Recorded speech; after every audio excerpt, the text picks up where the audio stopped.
Hello বন্ধুরা, আমি পলি। আজকে চলে এসেছি একটা ডেলি ব্লগ নিয়ে।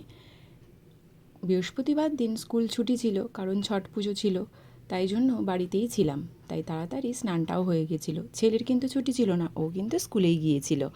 তো স্নান করে এসেই আমি একটু রেডি হচ্ছিলাম, সেই সময় অলিভ স্কুল থেকে ফিরেছিল।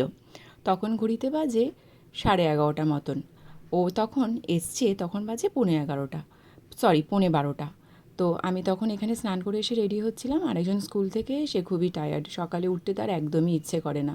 আসার পরই বলছিল আমি একটু এখন ঘুমোবো। স্নান করে আসার পর চলে গিয়েছিলাম পুজো দেওয়ার জন্য। অন্যদিন কিন্তু পুজো আমি দিই না, মাই দিয়ে থাকে। কিন্তু যেহেতু বৃহস্পতিবার ছিল, আর বৃহস্পতিবারের ঘরটা যেহেতু আমিই বসাই, তাই চলে গিয়েছিলাম পুজো দেওয়ার জন্য।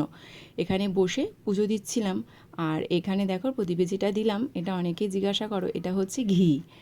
তো এখানে সব আমি রেডি করে নিচ্ছিলাম পুজো দেওয়ার জন্য। আর আরেকজন তো নন স্টপ দুষ্টুমি করেই যাচ্ছিল। তার দুষ্টুমির কথা আর আমি কি বলবো, সারাক্ষণই তার কিছু না কিছু চলছে।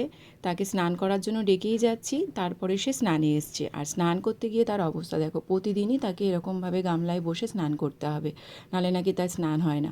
আর প্রতিদিনই স্নানের পর একটু বলি ঠাকুরকে নমস্কার করার জন্য, আর স্কুলে যাওয়ার সময়। যাই হোক, একটু তাও কথা শুনে এইটুকানিকটা করে। আর এদিকে চলছিল রান্না বান্না। সবটাই জানো, আমি তো রান্না করি না, শাশুড়ি মাই রান্না করে। এখানে রান্না করছিল ছেলের প্রিয় খাবার বেবি চিকেন। আর এদিকে হচ্ছিল ভাড়ালি। এটা কিন্তু খেতে দারুণ হয়েছিল, কারণ এটা কিন্তু মা করেছিল নারকেল, সর্ষে, বড়ি সব কিছু দিয়েই। খেতে টেস্টি হয়েছিল। আর এখানে তো আরেকজন বেবি চিকেন পেয়ে আনন্দে আত্মহারা, তার খেতে বসে নাচ পাচ্ছিল। দেখো, নিচে আমাদের ঘর আর এত উপরে আমাদের ছাদ। আমরা উপর আমরা পুরো হাঁপিয়ে যাই, আমার পা ব্যথা করছে। আর উপর নিচ করতে গেলেও পা ব্যথা করে। ফিরছে ঘুম থেকে চলো। আর এখানে আমি সকালবেলা কিছু কাছাকাছি করেছিলাম, সেটাই মেলে দিয়েছিলাম ছাদে। সেটাকেই আনতে গিয়েছিলাম। দেখো, ছাদে গিয়ে তার আনন্দ। খোলা জায়গায় ঘুরবে, ছাদে নিয়ে যেতে ভয় পাই যেহেতু রেলিংটা একটু ছোট।